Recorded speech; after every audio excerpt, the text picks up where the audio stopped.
Il y a des choses que nous faisons qui sont des rites, mais qui ont une réalité spirituelle. C'est-à-dire l'impact de la chose, c'est comment elle se produit en esprit. Pourquoi Dieu demande à Abraham de faire la circoncision? Tout ça, ce sont des rites. Le pardon, on faisait quoi? On sacrifiait un animal, un sacrifice de culpabilité. Le grand prêtre, il tuait le bouc. Il prenait les péchés du peuple, il mettait sur le bouc. Tout ça, c'est pour l'histoire. Un phénomène spirituel que Jésus vient accomplir. Tu ne peux pas, toi, dans la chair, faire des choses qui vont satisfaire Dieu. Tu viens, tu fais génuflexion, signe de la croix, après tu vas t'asseoir. Ça t'a donné quoi jusqu'à aujourd'hui? Chacun a sa façon de prier, certes. Mais moi, je suis en train de te dire que Dieu, il faut interagir avec lui. Dieu t'entend, il t'écoute. Et tant que tu es dans la chair, il n'y aura pas d'interaction.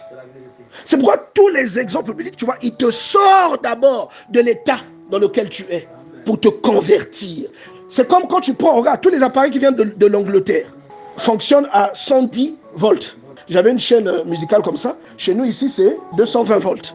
Donc, il fallait payer un adaptateur qui convertit, qui donne du 220 à l'appareil en question. C'est ce que Dieu fait avec quelqu'un qui devient son enfant. Voilà pourquoi on parle de conversion. C'est parce qu'il y a un changement. Même quand on était au CE1, quand on faisait le tableau de conversion, on convertit pour connaître la valeur. Dans la conversion, c'est une valeur qui change et qui correspond à une réalité voulue. C'est pourquoi la conversion est nécessaire pour dealer avec Dieu, pour marcher avec Dieu, pour comprendre Dieu, pour communiquer avec lui.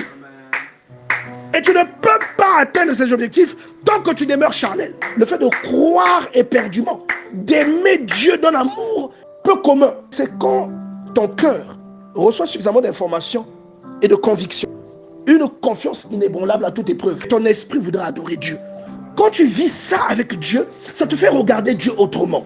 Et quand tu vis 1, 2, 3, 4 expériences comme ça, tu commences à l'aimer. Tu commences à tomber amoureux de lui.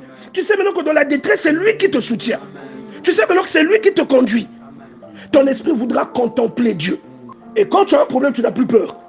Ton esprit voudra rappeler à Dieu ses œuvres. Ton esprit va pleurer, Psaume 41, comme une biche soupire après des courants d'eau. Ainsi mon âme soupire après toi, ô Éternel. Tu finis même pas la phrase, tes larmes coulent.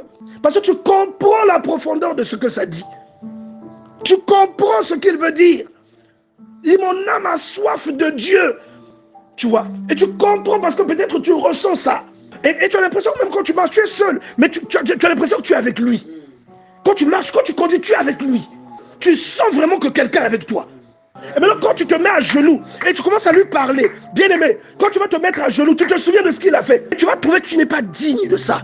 Tu vas pleurer. Comment tu peux m'aimer comme ça? Que Dieu nous aide à sortir des sentiers préparés d'avance. Les sentiers que tout le monde a empruntés. Oh non, c'est ici. Tu montes dans le toboggan, ça t'emmène de tel. Non. Maintenant, tu dois aller à la rencontre de Dieu. Tu dois le découvrir. Donc, je prie pour que Dieu ouvre l'intelligence à chacun d'entre nous ici. Tu ne peux pas, toi, dans la chair, faire des choses qui vont satisfaire Dieu. L'heure vient, elle est déjà venue.